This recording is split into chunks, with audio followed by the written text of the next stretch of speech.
রাজশাহী কলেজের মেধাবী ছাত্র ইয়াসির আরাফাত, যে কিনা সিটি কর্পোরেশনের ম্যানহোলের ঢাকনা তোলা থাকা অবস্থায় অসতর্কতাবশত ভিতরে পড়ে যায় এবং তার অবস্থা এখন খুবই শোচনীয়। সে মিশন হাসপাতালে ভর্তি আছে এবং আমাদের এই বিষয়টি আসলে নতুন নয়। গত 1 থেকে 1.5 মাস যাবৎ আমরা বিভিন্নভাবে খেয়াল করছি রাস্তায় চলাচলরত শিক্ষার্থী, পথচারী, বৃদ্ধ, শিশু অনেকেই এরই মধ্যে ম্যানহোলের এই ঢাকনা তোলা অবস্থায় এখানে পড়ে গিয়েছেন এবং আহত হয়েছেন। আমরা প্রথম থেকে রাজশাহী কলেজের অনেক শিক্ষার্থী এই বিষয়ে প্রিন্সিপাল স্যারের কাছে অবগত করেছিলাম।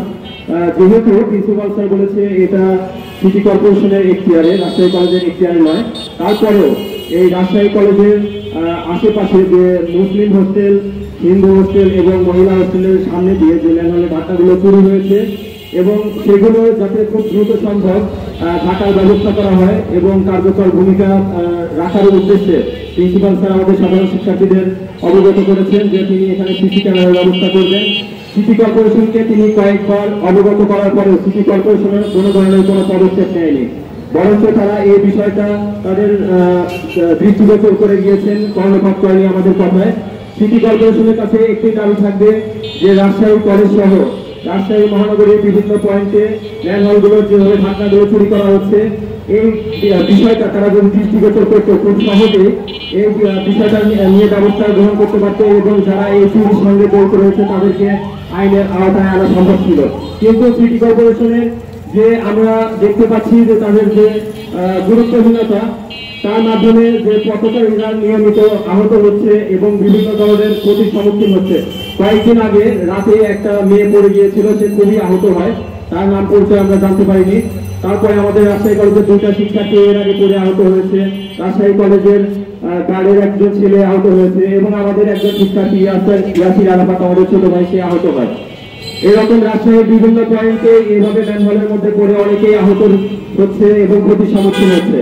আমরা রাজশাহী কলেজ এবং রাজশাহী কলেজের বিভিন্ন শিক্ষার্থীর পক্ষ থেকে একটি দাবি জানাবো, রাজশাহী কলেজের বিভিন্ন পয়েন্টে যে ম্যানহোলের ঢাকনাগুলো খোলা রয়েছে অতি দ্রুত সম্ভব এই ঢাকনাগুলো দিয়ে ম্যানহোলগুলো সুন্দর মতো নিরাপত্তা নিশ্চিত করা হোক এবং সাধারণ মানুষের চলাচলের জন্য একটি সুন্দর পরিবেশ গঠন করা হোক। না হলে আমরা সাধারণ শিক্ষার্থী এবং রাজশাহীবাসী এর বিরুদ্ধে দুর্বার আন্দোলন গড়ে তুলব।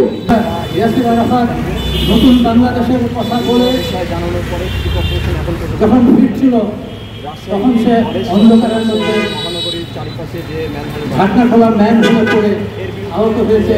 এখন সে অজ্ঞান অবস্থায় হাসপাতালে আছে।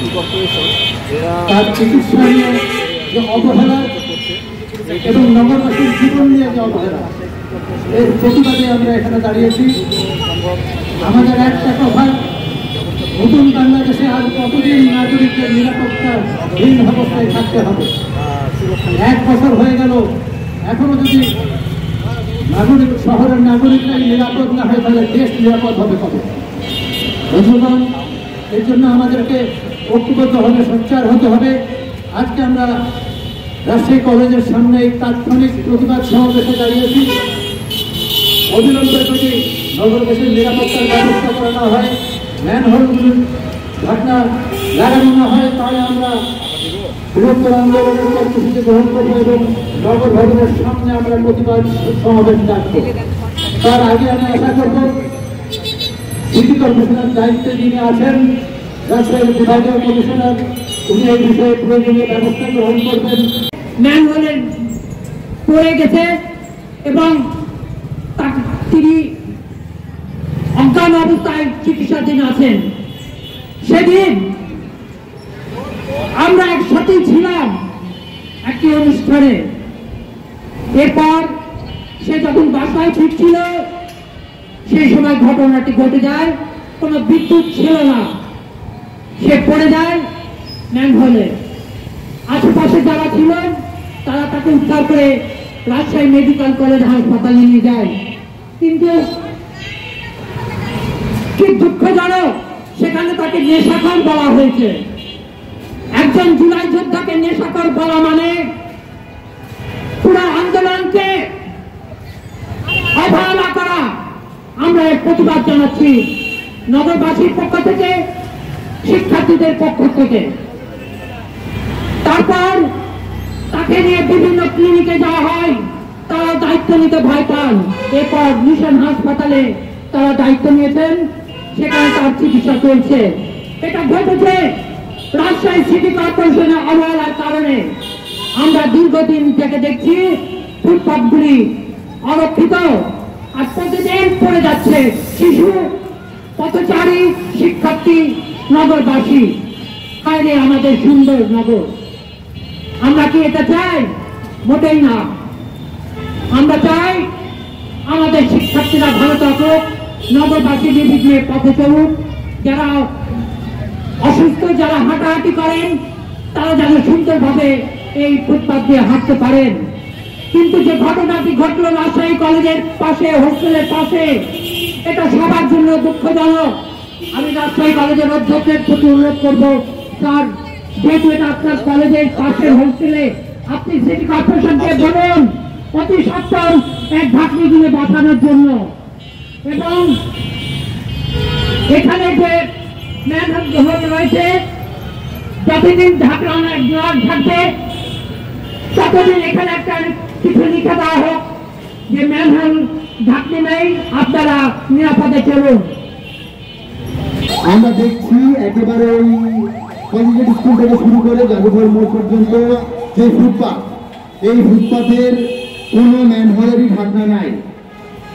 এবং নগরবাসীর জন্য যেই নাগরিক সুবিধা, তার যে নাগরিক অধিকার, সেইটা দারুণভাবে ভুলুণ্ঠিত হচ্ছে।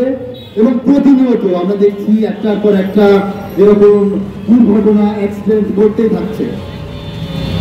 আমরা সিটি কর্পোরেশনকে তার কাজ সম্পর্কে স্মরণ করিয়ে দিতে চাই, এবং একই সঙ্গে যেহেতু এইটা রাজশাহী কলেজেরই সংলগ্ন, এবং রাজশাহী কলেজ রাজশাহী শহরের একটা খুবই প্রাচীন প্রতিষ্ঠান, ঐতিহ্যবাহী প্রতিষ্ঠান এবং দায়িত্বশীল প্রতিষ্ঠান, সেই জায়গা থেকে রাজশাহী কলেজ প্রশাসন কোনোভাবেই এর দায় এড়াতে পারে না।